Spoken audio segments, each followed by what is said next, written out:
Hello everybody and welcome back. आज हम बात करने वाले हैं इंड AS 12 की, दैट इज इनकम टैक्सेस। ये आपका chapter number 10 unit number 1 of ICAI module को कवर करेगा। ठीक है, एक एक करके देखते हैं इसके कॉन्सेप्ट। सबसे पहले स्टैंडर्ड अप्लाइज टू कहाँ कहाँ अप्लाई होता है।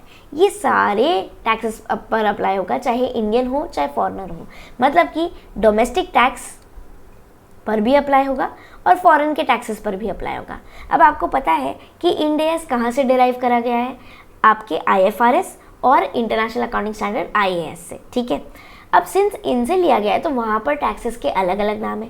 जैसे यहाँ पर TDS होता है, टैक्स डिडक्टेड एट सोर्स, वैसे ही फॉरेन में होता है विथ होल्डिंग टैक्स। तो ऐसा कहा जा रहा है जैसे कि फॉर एग्जांपल कोई भी दूसरा टैक्स विथ होल्डिंग टैक्स, जैसे example TDS which are payable by a subsidiary, associate और joint venture on distribution to the reporting entity, मतलब सब पर अप्लाई होगा। इंक्लूड करता है accounting for temporary differences arising from such grants and investment tax credits. ये include करता है कोई भी टेम्पररी डिफरेंसेस पर।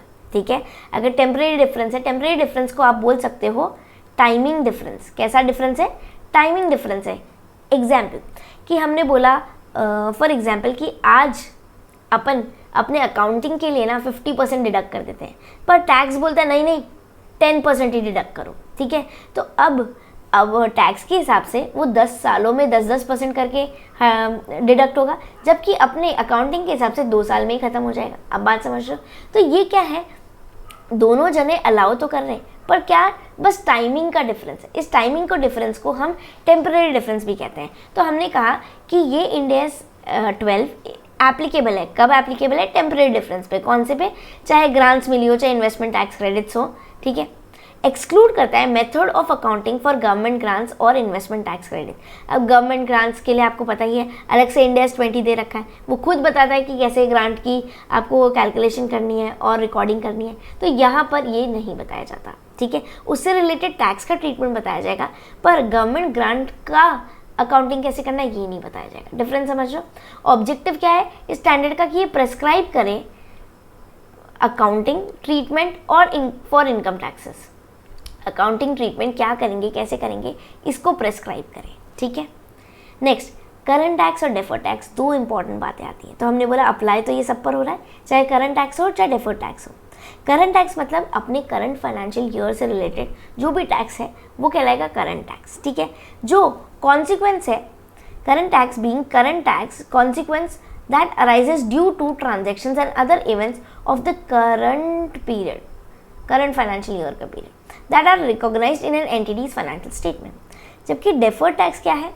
Tax being future tax consequences that arise due to future either recovery of carrying amount of the asset or settlement of carrying amount of any liability। ऐसा बोला जा रहा है फ्यूचर में कोई डिफरेंसेस आएंगे, फ्यूचर में कोई इवेंट अकर होगा, फॉर एग्जांपल किसी का सेटलमेंट, किसी का पेमेंट, कोई पर्टिकुलर एसेट का एक्विजिशन, उसका कैरिंग अमाउंट के चेंजेस, ये चेंजेस फ्यूचर में होने वाले। उस फ्यूचर इवेंट की वजह से जो भी टैक्सेशन का कॉन्सिक्वेंस प्रेजेंट में आए वो कहलाता है आपका डेफर्ड टैक्स। ये एसेट भी हो सकता है अगर फेवरेबल होगा, और लाइबिलिटी होगा अगर आप अनफेवरेबल मानते हो। मतलब डेफर्ड टैक्स मतलब फ्यूचर कॉन्सिक्वेंसेस से रिलेटेड। अगर फेवरेबल है तो एसेट, अगर अनफेवरेबल है तो liability. Okay, next temporary difference क्या है? हमने बोला आपका इंड AS अप्लाई करता है सारे टेम्पररी डिफरेंसेस पर। टेम्पररी डिफरेंस क्या है आपके हिसाब से? Timing difference. क्या है? Timing difference. ये दो तरीके का होता है। ठीक है, तो differences between carrying amount and the liability in the balance sheet and it's tax base.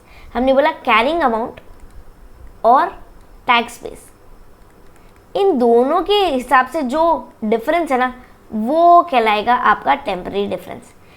Carrying amount मतलब बुक वैल्यू है ना, जो एज पर अकाउंटिंग वो वैल्यू, और आपके टैक्सेशन के हिसाब से आप टैक्स कैलकुलेट करते हो। टैक्स कैलकुलेट करने से पहले क्या टैक्सेबल इनकम कैलकुलेट करते हो ना। आप सारी सैलरी को, हाउस प्रॉपर्टी को, सबको कैलकुलेट करते हो। आपके पास GTI आते हैं, डिडक्शन देते हो, जो टैक्सेबल इनकम आती है उस पर टैक्स निकालते हो। बात समझ रहे हो? तो जो टैक्सेबल इनकम है ना वो एक तरीके से टैक्स बेस है। क्लियर हो रही बात? कैरिंग अमाउंट क्या है? जो आपने बुक्स में रिकॉर्ड कर ली, जो आपने अकाउंटिंग के हिसाब से अपनी बुक्स ऑफ अकाउंट्स में रिकॉर्ड कर ली, वो आपकी कैरिंग अमाउंट है। ठीक है, हमने बोला टैक्स बेस क्या है? टैक्स बेस आपका जिस पर टैक्स अप्लाई करोगे ना, जिस पर कैलकुलेट करोगे वो कहलाता है टैक्स बेस। अगर आपका टैक्सेशन प्रॉफिट और अकाउंटिंग प्रॉफिट डिफरेंट है, तो इन दोनों में अगर टाइमिंग का डिफरेंस है, टेम्पररी डिफरेंस है, तो वो इंड एस 12 में कवर होगा। ओके, नेक्स्ट, अब ये दो टाइप के होते हैं, दो कैटेगरीज के होते हैं, टैक्सेबल टेम्पररी डिफरेंस और डिडक्टेबल टेम्पररी डिफरेंस। ठीक है, which are temporary differences that will result in taxable amount in determining taxable profits or losses of future periods when the carrying amount of the asset or liability is recovered or settled। Finally जब ऐसा payment होगा, settlement होगा, जब acquisition होगा, final होगा ना जब asset का, वो इवेंट, फ्यूचर इवेंट अकर होगा, तो ये पर्टिकुलर अमाउंट टैक्सेबल प्रॉफिट और लॉसेस को इम्पैक्ट करेगा। क्या करेगा? टैक्सेबल प्रॉफिट और लॉसेस को इम्पैक्ट करेगा, उसको कहते हैं हम टैक्सेबल टेम्पररी डिफरेंसेस। इससे ज़्यादातर DTL क्रिएट होता है, डेफर्ड टैक्स लाइबिलिटी, मतलब फ्यूचर में ऐसे इवेंट्स होंगे जिसकी वजह से आपको और एक्स्ट्रा टैक्स की लाइबिलिटी आ सकती है, तो इसको बोलते हैं हम DTL, deferred tax liability. Deductible temporary differences क्या होते हैं? ऐसे डिफरेंसेस जो आज नहीं तो कल डिडक्ट हो जाएंगे। ठीक है, which are temporary differences that will result in amounts that are deductible in determining taxable profits of future periods when the carrying amount of the asset or liability is recovered or settled। ध्यान रखेंगे, taxable temporary difference की वजह से DTL create होता है, deductible temporary difference की वजह से DTA क्रिएट होता है, डेफर्ड टैक्स असेट। क्लियर है? DTA आगे जाके आपको डिडक्शन मिल जाएगी तो आपको बेनिफिट होगा। अभी टैक्स ज़्यादा जा रहा है पर बाद में कम जाएगा, तो ये आपके लिए फेवरेबल है तो आप असेट की तरह करते हो। टैक्सेबल मतलब आगे अगले आने वाले फ्यूचर में ऐसे इंस्टेंसेस होंगे जिसकी वजह से आपकी पेमेंट बढ़ेगी, टैक्स की आउटफ्लो बढ़ेगा। इसका मतलब ये क्या है? Tax DTL, deferred tax liability. Clear है? आगे फ्यूचर में अगर टैक्सेबिलिटी की वजह से लाइबिलिटी बढ़े, आउटफ्लो बढ़े, तो ये DTL है। अगर आगे जाकर कम हो जाएगा और अभी एक्स्ट्रा पे कर दिया है, वो असेट की तरह बुक कर सकते हो, तो आप बोलते हो DTA। फर्दर डिडक्टेबल है तो आप प्रोवाइड करते हो फेवरेबल है तो आपने DTA रिकॉर्ड किया, आप बोलते हो अनफेवरेबल है तो आपने DTL रिकॉर्ड किया। क्लियर है? गुड, ये आपको क्वेश्चन में बहुत बार काम आएगा। इसके अलावा एक और पॉइंट, अगर आपका कैरिंग अमाउंट ज़्यादा होता है आपके टैक्स बेस से, ये दोनों बातें याद रख लो, तो आप DTL क्रिएट करते हो। DTL कब क्रिएट करते हो? जब आपके पास टैक्सेबल टेम्पररी डिफरेंस आता है, मतलब आगे फोरसीएबल फ्यूचर में ऐसे इंस्टेंसेस होंगे, ऐसे इवेंट्स होंगे, ऐसे ट्रांजैक्शंस होंगे जिनकी वजह से आपकी लाइबिलिटी अराइज होगी। आपने DTL क्रिएट किया और आप बोल सकते हो अभी कैरिंग अमाउंट ज़्यादा है और आगे जाके टैक्स बेस से रिलेटेड अगर कम है तो मतलब आपको आगे जाकर ज़्यादा टैक्स देना पड़ेगा, DTL। Are you clear? ये हो क्यों रहा है? DTA, DTL, current tax. Normal profit loss है, उस पर तो करंट टैक्स निकल ही जाता है। कुछ ऐसे ट्रांजैक्शन होते हैं जिसमें डिफरेंस होता है, जैसे आपको पता होगा अगर आप प्रैक्टिकल में इंटर्नशिप वगैरह कर रहे हो, जैसे CA फाइनल की पढ़ाई कर रहे हो, तो आपको पता होगा कि आपने ना, जब आप अपनी फाइनेंशियल्स बनाते हो और इनकम टैक्स को, ROC को जब प्रोवाइड करवाते हो, तो आप देखना 2 सेट ऑफ डेप्रिसिएशंस रहते हैं, चार्ट, डेप्रिसिएशन चार्ट 2 रहते हैं। एक कंपनी अकाउंट्स के हिसाब से, मतलब अकाउंटिंग के हिसाब से, इंडेस के हिसाब से, आप बोल सकते हो कंपनीज एक्ट के हिसाब से, दूसरा होता है टैक्सेशन के हिसाब से। सिंस इन दोनों की WDB में फ़र्क है, कैरिंग अमाउंट्स में फ़र्क है, इसी को हम बोलते हैं कैरिंग अमाउंट और टैक्स बेस का डिफरेंस। ठीक है, अकाउंटिंग प्रॉफिट और आपका टैक्सेबल प्रॉफिट अलग अलग होता है, इसकी वजह से आपका DTA, DTL अराइज होता है। अगर फर्दर डिडक्टेबल है तो आप DTA कर देते हो, अगर फर्दर टैक्सेबल है तो आप DTL क्रिएट करते हो। फर्दर लाइबिलिटी बढ़ेगी मतलब अनफेवरेबल है तो आप DTL क्रिएट करते हो। अगर फर्दर आपको बेनिफिट होगा, फेवरेबल है, तो आप DTA क्रिएट करते हो। ये बहुत ज़्यादा क्लियर होना चाहिए, बहुत इंपॉर्टेंट है, क्लियर होना ज़रूरी है, क्योंकि हम इसी के बेसिस पे बहुत सारे क्वेश्चंस करने वाले हैं। घूम घूम कर यही बातें आएगी, DTL, कब प्रोविजन बनाना है, कब नहीं बनाना है, कब रिकॉर्ड करना है, कब नहीं करना है, डिडक्टेबल है तो क्या करें, टैक्सेबल है तो क्या करें, टैक्सेबल है तो DTL बनाओ, डिडक्टेबल है तो DTA बनाओ। ठीक है, अगर कैरिंग अमाउंट ज़्यादा और टैक्स बेस कम है तो आप क्या करोगे? हमेशा DTL बनाओगे। याद रखोगे बात, कैरिंग अमाउंट जो बुक वैल्यू है, चाहे रीवैल्यूड हो, आफ्टर डेप्रिसिएशन हो, जो भी हो, और टैक्स बेस कैसे निकलता है? नॉर्मल कॉस्ट माइनस जितना अभी तक एक्यूमुलेटेड डेप्रिसिएशन या जो भी चीज़ें एज पर टैक्स अलाउड है वही माइनस करना है। ठीक है, नेक्स्ट, डिडक्टेबल टेम्परेरी डिफरेंस और टेम्परेरी टैक्सेबल टेम्परेरी डिफरेंस, ठीक है, कब अराइज होता है? जब कैरिंग अमाउंट ज़्यादा of liability is greater than tax base, ठीक है, और tax base of an asset exceeds its carrying amount, ठीक है, या फिर असेट एक्सीड करती है इसकी कैरिंग अमाउंट। आप एक चीज़ याद रख लो बस, taxable temporary difference arises when the carrying amount of an asset, एक ही चीज़ याद रख लो, मेरे हिसाब से बस ये याद रख लो, अपने आप उल्टी चीज़ समझ आ जाएगी, ठीक है। नेक्स्ट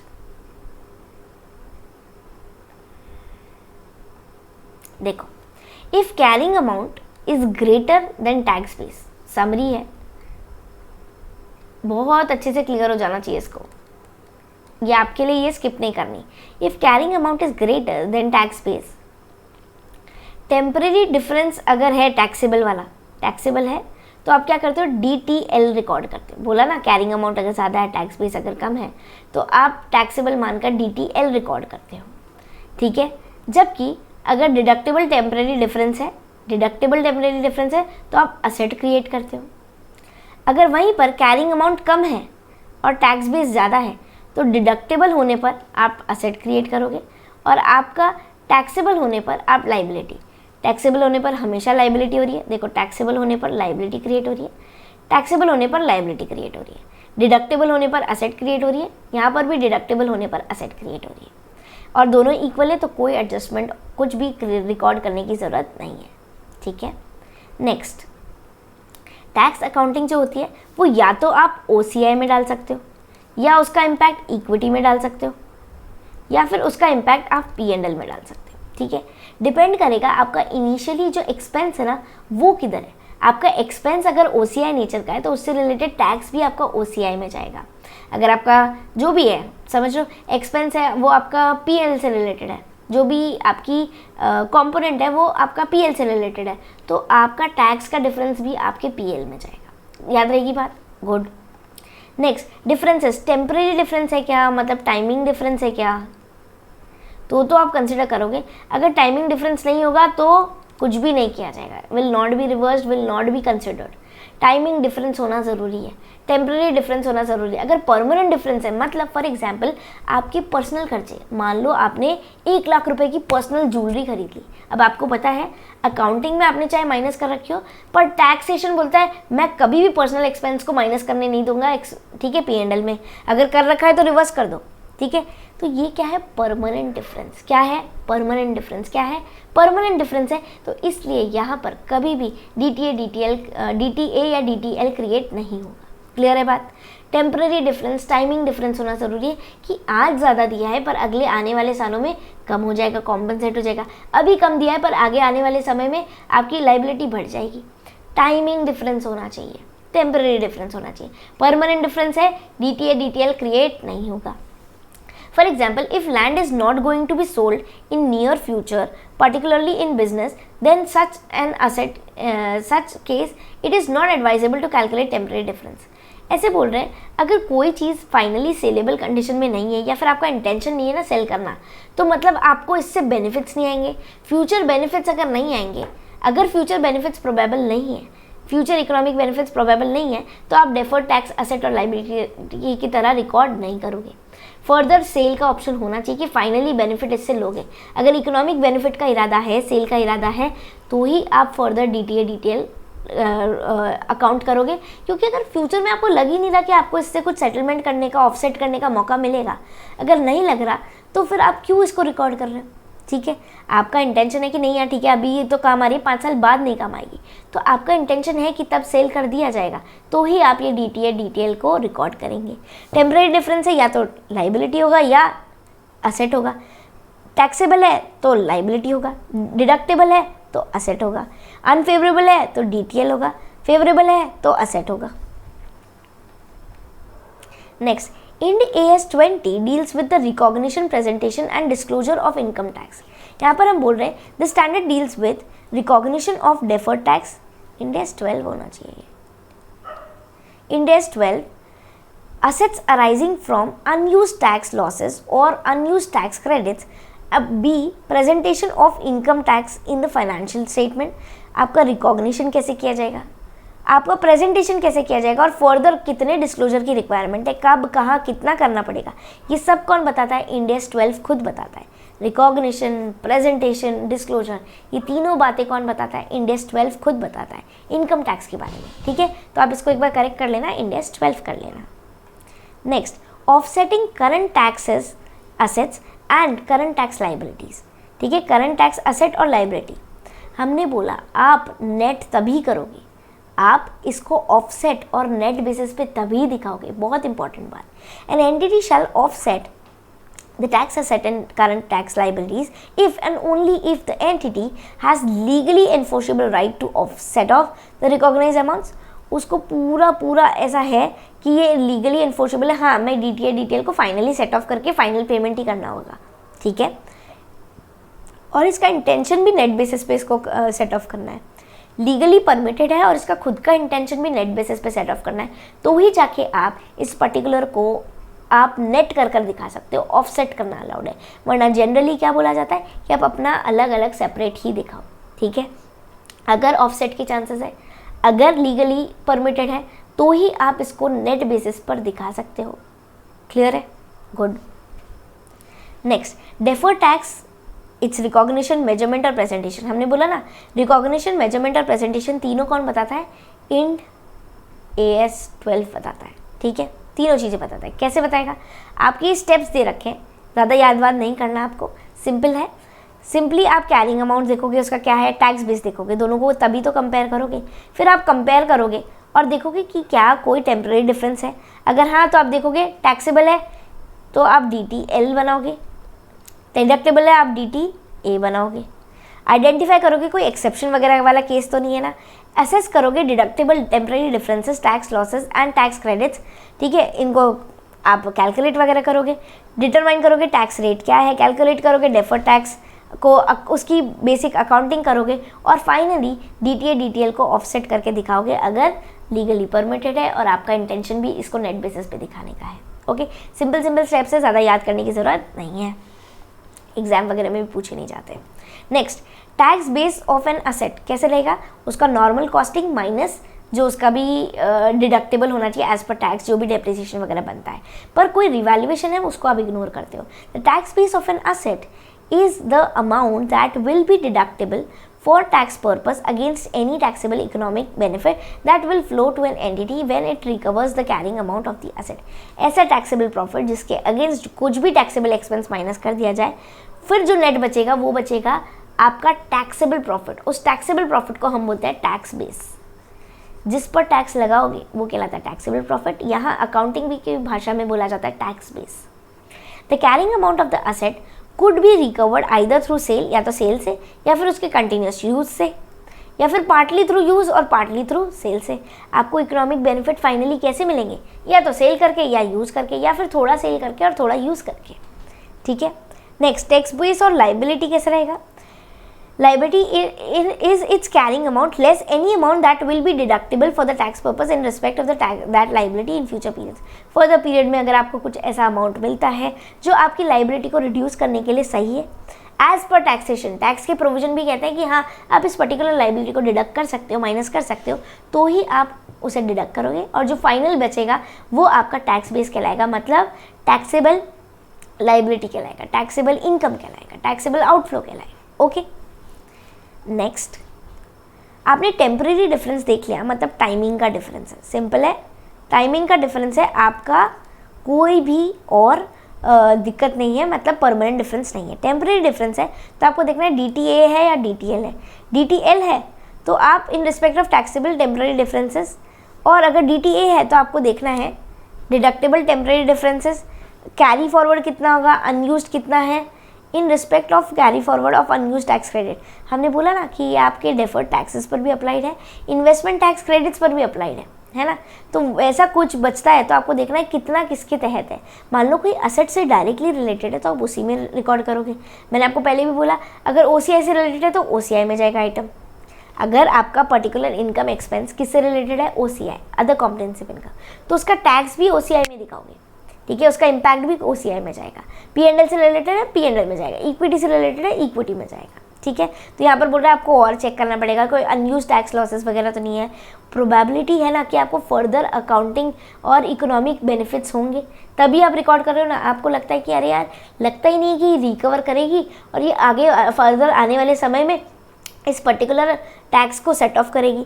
अगर ऐसा नहीं लगता है तो आप फिर वो पर्टिकुलर डेफर्ड टैक्स एसेट को रिकॉग्नाइज ही मत करो। अगर there are very less chances कि ऐसा कुछ इकोनॉमिक बेनिफिट्स अराइज होंगे और हालत फिर से सुधरेगी और ये असेट की तरह आगे जाके कंज्यूम होगा। आ रही बात समझ? आपको प्रोबेबल लगता है कि हाँ आगे आने वाले बेनिफिट्स में इसका बेनिफिट मिलेगा, तो फिर आप DTA की तरह रिकॉर्ड करोगे। Okay, next, identify exceptions. आपको एक्सेप्शंस देख रहे हैं। Initial recognition of goodwill in the case of business combination step. हमने बोला आप गुडविल को रिकॉग्नाइज करते हो और इसके तहत अगर आपके पास कोई इम्पेयरमेंट लॉस है, आपके पास कोई DTA है, तो आप सबसे पहले गुडविल से चार्ज करते हो। Initial recognition of an asset और liability in a transaction which is not a business combination at the time of the transaction affects neither accounting profit nor taxable profits. तो आपको देख रहा है इनिशियल रिकॉग्निशन ऐसा जो ना ही अकाउंटिंग प्रॉफिट और ना ही टैक्सेशन प्रॉफिट्स को इम्पैक्ट करे, तो आप उस पर्टिकुलर ट्रांजेक्शन को एक्सेप्शन मानते हो और उसके तहत कोई भी DTA डिटेल रिकॉर्ड नहीं करते। क्यों? क्योंकि वो डिफरेंस को इम्पैक्ट ही नहीं कर रहा, उसकी वजह से कोई डिफरेंस ही नहीं आ रहा। अगर अकाउंटिंग प्रॉफिट और टैक्सेशन प्रॉफिट में कोई डिफरेंस ही नहीं आ रहा तो क्या डेफर्ड टैक्स का मुद्दा आता है? नहीं आता। तभी आता है जब अकाउंटिंग प्रॉफिट और टैक्सेशन प्रॉफिट का डिफरेंस होता है, कैरिंग अमाउंट और टैक्स बेस में डिफरेंस होता है। यहाँ पर बोल रहे हैं अगर सेम है और अगर डिफरेंट भी है तो इस पर्टिकुलर ट्रांजेक्शन की वजह से नहीं है, तो उस पर्टिकुलर ट्रांजेक्शन पर कोई DTA डिटेल नहीं लगता, because it is not at all impacting the accounting और taxable profits. Next, temporary differences जो एसोसिएटेड है with investment in subsidiaries, branches and associated interest in joint ventures. तो आप देखो इसको कैसे रिकॉर्ड करते हैं। नेक्स्ट, इंपॉर्टेंट पॉइंट दे रखा है कि आपको देखना है an entity should recognise deferred tax assets only when it is probable that taxable profits will be available. बहुत इंपॉर्टेंट बात है, आपको तभी रिकॉर्ड करना है डेफर्ड टैक्स असेट जब आपको लगता है कि टैक्सेबल प्रॉफिट अराइज होंगे और आगे आने वाले समय में आप इस पर्टिकुलर डेफर्ड टैक्स असेट का फ़ायदा उठा सकते हो। अभी इतनी देर से जो बात खुल रही थी वही बताई जा रही है। This is based on principle of prudence and conservatism. ठीक है, it should be noted that the entity has to make sufficient taxable profits in future. Not making losses will not suffice. Very good important thing. हमने बोला future में बेहतर होनी चाहिए condition. आपके अभी लॉसेस हो रहे हैं करंटली और आपको लगता है यार चल आगे आने वाले सालों में ना प्रॉफिट का तो पता नहीं पर लॉस और नहीं होंगे, तो ये सफिशिएंट कंडीशन नहीं है। आपको फुल प्रूफ एविडेंस रहना चाहिए, आपको फुल प्रोबेबिलिटी रहनी चाहिए कि आगे आने वाले फ्यूचर में आप प्रॉफिट जनरेट करोगे फ्यूचर में, तभी आप DTA रिकॉर्ड करोगे। Record DTA only when profits are expected to be there, taxable profits आएंगे। Not making losses will not suffice is not sufficient condition. Probable मतलब हाई चांसेस है, ठीक है। ये 3 क्राइटेरियाज में होता है। क्राइटेरिया 1 कि एग्जिस्टेंस तो है ना ऑफ टैक्सेबल टेम्पररी डिफरेंसेस का, प्रोबेबिलिटी है ना फ्यूचर प्रॉफिट्स होंगे, और अवेलेबिलिटी है ना टैक्स प्लानिंग अपॉर्चुनिटीज़ की। मतलब ऐसा है ना कि पर्टिकुलर जो हमने एक्स्ट्रा टैक्स पे किया है वो आगे जाके सेट ऑफ करने मिलेगा। ऐसी अपॉर्चुनिटीज़ तो है ना, टैक्स प्लानिंग की अपॉर्चुनिटी है ना। ऐसा पता चले कि हम रिकॉर्ड करके बैठ गए फ़ायदा, पर आगे आने वाले सालों में कैरी फॉरवर्ड ही नहीं हो रहा, उसका इम्पैक्ट जा ही नहीं रहा। अगर ऐसी पर्टिकुलर टैक्स प्लानिंग की अपॉर्चुनिटी नहीं है तो भी आप DTA को रिकॉर्ड नहीं करोगे। देखो DTA हम रिकॉर्ड क्यों कर रहे हैं, हम असेट रिकॉर्ड क्यों कर रहे हैं, क्योंकि फ्यूचर में बेनिफिट मिलेगा। अगर किसी भी कारण से आपको लगता है कि फ्यूचर में बेनिफिट नहीं मिल पाएगा, हमारी एंटिटी इसका फ़ायदा नहीं उठा पाएगी, तो आप इससे प्लीज़ DTA की तरह रिकॉर्ड ना करें। Next important point should be kept in mind, deferred tax liabilities और assets should not be discounted. इसकी PV नहीं करना, present value factor से नहीं करना। The carrying amount of the deferred tax asset shall be reviewed at end of each recording period, reporting period. DTA, DTL की दोनों की हमेशा रिव्यू किया जाएगा। An entity shall reduce the carrying amount of a deferred tax asset to the extent that it is no longer probable that sufficient taxable profit will be available to allow the benefit of part or all the part all that deferred tax asset to be utilise. अगर आगे जाके लग रहा है कि नहीं हो पाएगा, फ्यूचर बेनिफिट्स नहीं आ पाएंगे, इनकम्स नहीं आ पाएगी, टैक्सेबल प्रॉफिट्स नहीं जनरेट हो पाएंगे, अवेलेबल नहीं रहेंगे, तो आप ये DTA को प्लीज़ रिवर्स कर दो, रिकॉग्नाइज ही मत करो, कैरिंग अमाउंट से रिवर्स कर दो। Any such reduction shall be reversed to the extent that it becomes probable that sufficient taxable profits will be available. ठीक है, sufficient taxable profits will be available. If dividend paid, then current and deferred tax asset and liabilities are measured at the tax rate applicable to undistributed profits. ठीक है, अगर dividend pay किया है, if dividend paid, so current or deferred tax assets and liabilities are measured at the tax rate applicable to the undistributed profits. Okay, normally आपने dividend pay किया, ये आपका distributed profit है, जो ऑलरेडी एग्जिस्टिंग प्रॉफिट्स है उस पर जो टैक्स रेट चल रही है हम उसी से डिविडेंड पर भी अप्लाई करते हैं टैक्स रेट को। Next, deferred tax arising from a business combination.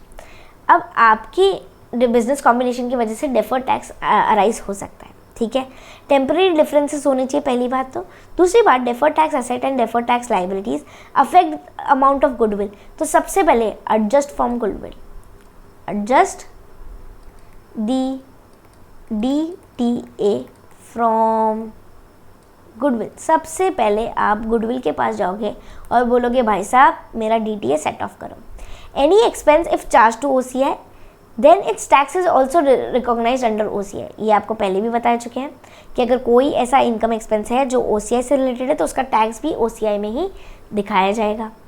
Next और बहुत इंपॉर्टेंट बात, इससे रिलेटेड क्वेश्चन भी है, बिजनेस कॉम्बिनेशन। अगर आपने बिजनेस कॉम्बिनेशन किया है एज पर इंड AS 103, कोशिश करो एक दूसरे से रिलेट करने की, बहुत ईजी लगेगा। तो एज पर इंड AS 103 जो आपका बिजनेस कॉम्बिनेशन है उसके तहत अगर आपने कुछ एक्वायर किया, या तो 100% किया, 90, 80, 70, ठीक है, आपने ऐसे किया कि आपका कंट्रोल है, आप मेजॉरिटी में हो, आप मेजॉरिटी में हो। अगर आप मेजॉरिटी में हो, कंट्रोल है आपका, ठीक है, तो इसका मतलब उसने कुछ भी एक्शन लिया है वो आप बदल सकते हो क्योंकि आपका कंट्रोल है। अगर आपका कंट्रोल है आप बदल सकते हो, मतलब अगर कोई ऑब्लिगेशन है तो आप उसे अवॉइड कर सकते हो। सिंस कोई ऑब्लिगेशन अराइज होती है और सिंस आपका ही कंट्रोल है तो आप उसे अवॉइड कर सकते हो। सिंस आप अवॉइड कर सकते हो तो आप बोल रहे हो कि हाईली प्रोबेबल नहीं है कि आपको ये ऑब्लिगेशन मीट करना ही करना पड़ेगा। अगर ऐसा है तो फिर आप प्रोविज़न नहीं बनाओगे। ठीक है, प्रोविज़न कब बनाया जाता है? जब हाईली प्रोबेबल होता है और ऑब्लिगेशन को मीट करना कंपलसरी होता है, अवॉइड नहीं किया जा सकता है। वहीं पर अगर आपका कोई कंट्रोल नहीं है, ठीक है, आपके पास लेस देन 50% शेयर है, आपके पास मेजॉरिटी नहीं है, ठीक है, तो मतलब आप उसके डिसीजन को इन्फ्लुएंस नहीं कर सकते। अगर कोई डिसीजन हो चुका है मतलब आप उसको इन्फ्लुएंस नहीं कर सकते, करेक्ट नहीं कर सकते, चेंज नहीं कर सकते। चेंज नहीं कर सकते मतलब अगर कोई डिसीजन लिया उसके तहत अगर कोई ऑब्लिगेशन अराइज हुई तो आप उसे अवॉइड नहीं कर सकते, आपको उसको फुलफिल करना ही करना होगा। अगर आप अवॉइड नहीं कर सकते मतलब देयर इज़ हाई प्रोबेबिलिटी कि ऑब्लिगेशन अराइज होगा ही होगा और आप उसको मीट करोगे ही करोगे। अगर हाँ तो आप प्रोविजन क्रिएट करोगे। बात समझ आ रही है? आप ऑब्लिगेशन को अवॉइड कर सकते हो तो प्रोविज़न मत बनाओ क्योंकि पक्का ही नहीं है। अगर आप ऑब्लिगेशन को अवॉइड नहीं कर सकते और आपको आउटफ्लो करना ही करना पड़ेगा तो फिर आप सिंपली प्रोविज़न बना लो। बात समझ आती है क्या? क्लियर है क्या? बहुत इंपॉर्टेंट पॉइंट है। नेक्स्ट, डिस्क्लोजर रिक्वायरमेंट्स दे रखा है, explanation of the relationship between आपका नॉर्मल टैक्स एक्सपेंस क्या है इनकम और अकाउंटिंग से, कि आपका टैक्स एक्सपेंसेस क्या है और अकाउंटिंग प्रॉफिट्स क्या है। न्यूमेरिकल रिकन्सिलेशन बताना पड़ेगा टैक्स एक्सपेंस का और अकाउंटिंग प्रॉफिट्स का, टैक्स एक्सपेंस का और अकाउंटिंग प्रॉफिट्स का, multiplied by the applicable tax rate जो आपके टैक्स से रिलेटेड है। Disclosing also the basis on which the applicable tax rate are computed. Next, आपको रिकन्सिलेशन बताना पड़ेगा एवरेज इफेक्टिव रेट का, एवरेज इफेक्टिव रेट का भी बताना पड़ेगा आपको रिकन्सिलेशन, कि मान लो नॉर्मल इतना % है, इस DTA डिटेल की वजह से मान लो एग्जाम्पल 100 रुपये लगता है, DTA डिटेल की वजह से आपको 3 रुपये और लग गया, तो आपको दिखाना है कि कितना % इफेक्टिव रेट है, 100 की जगह 103% है। समझ रहे? बात समझ रहे? आपको टैक्स की रेट बतानी, मान लो नॉर्मली 20 रुपीज़ लगता है, इस DTA डिटेल की वजह से आपका 5 रुपये और लग गया, तो 20% नहीं है, आपकी इफेक्टिव रेट 25% है। क्लियर हुआ?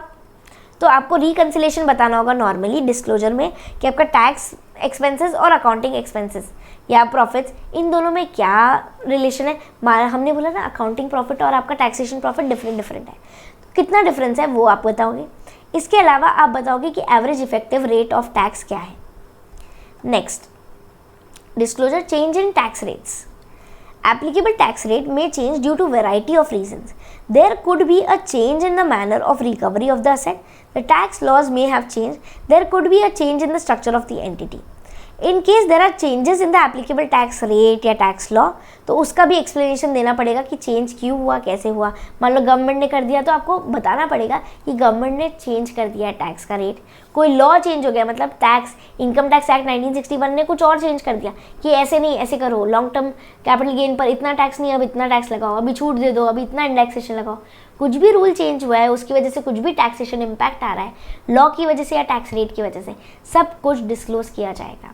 नेक्स्ट, आपका डिस्क्लोजर बताना पड़ेगा अनरिकॉग्नाइज्ड डिडक्टेबल टेम्पररी डिफरेंसेस, मतलब कोई डीटीए है, कोई अनयूज टैक्स लॉसेस है या कोई अनयूज टैक्स क्रेडिट्स है, अनरिकॉग्नाइज्ड है, इन सब का आपको डिस्क्लोजर करना पड़ेगा। अभी रिकॉग्नाइज नहीं किया बुक्स में, रिकॉग्नाइज कर रखा है पर अभी तक यूज़ नहीं किया, ठीक है। या फिर फॉर एग्जांपल कभी कभार होता है कि इतने साल तक कैरी फॉरवर्ड होगा, उसके बाद लैप्स हो जाएगा, तो ये सब आपको बताना पड़ेगा।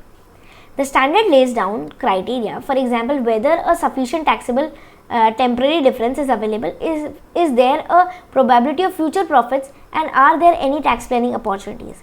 If the laid down recognition criteria could not be met, no deferred tax asset is recognized on these deductible temporary differences, unused tax losses। और ये तो आपको लग रहा है कि अगर क्राइटेरिया मीट नहीं हो रहा तो आप इस पर्टिकुलर को रिकॉग्नाइज नहीं करोगे, इसलिए डिस्क्लोजर की भी रिक्वायरमेंट नहीं है। Next, the standard requires the amount and the expiry date to be disclose. हमने बोला आपके पास डीटीए है तो आपको पता नहीं कितने अमाउंट का है, कितने अमाउंट का है। दूसरी बात, कितने समय तक चलेगा, पता चला अगले साल लैप्स हो जाता है। जैसे एग्जांपल आपको बताया ना, आप अपने लॉसेस को कैरी फॉरवर्ड करते हो, कुछ के लिए 4 साल, कुछ के लिए 8 साल, तो आपको पता चला यार इतने साल और चलेगा, उसके बाद लैप्स हो जाएगा, तो आपको बताना है एक्सपायरी डेट कब है, कब तक रिकॉर्ड कर सकते हो, ठीक है। नेक्स्ट और लास्ट, आपके अदर डिस्क्लोजर्स क्या क्या बताने पड़ते हैं। कोई टेम्परेरी डिफरेंसेस है क्या in relation to the associate with investments and subsidiaries. फिर आपके पास कोई डीटीएल है क्या, कोई डिसकंटिन्यूड ऑपरेशन है क्या, डिविडेंड टैक्सेस है क्या, कोई बिजनेस कॉम्बिनेशन की वजह से कोई गुडविल और टैक्सेस है क्या, कोई डेफर्ड टैक्स असेट है क्या, और इसके अलावा कोई टैक्स कॉन्सिक्वेंस है क्या ऑफ डिस्ट्रीब्यूशन ऑफ डिविडेंड्स पे करने की वजह से कोई टैक्स का कॉन्सिक्वेंस है क्या, कोई कंटिजेंसीज है क्या जिससे रिलेटेड टैक्सेस बनते हो, ठीक है। ये सब चीज़ें आपको डिस्क्लोजर में ज़रूर से दिखानी। इसी के साथ हमारा इंड AS 12 कवर होता है। नेक्स्ट लेक्चर ज़रूर से देखना क्योंकि इसका हम प्रैक्टिकल एप्लीकेशन देखने वाले हैं। ICAI के क्वेश्चन आंसर्स पूरे के पूरे कवर करेंगे, ठीक है। मिलते हैं अपने नेक्स्ट लेक्चर में। Till then take care, be safe, stay tuned.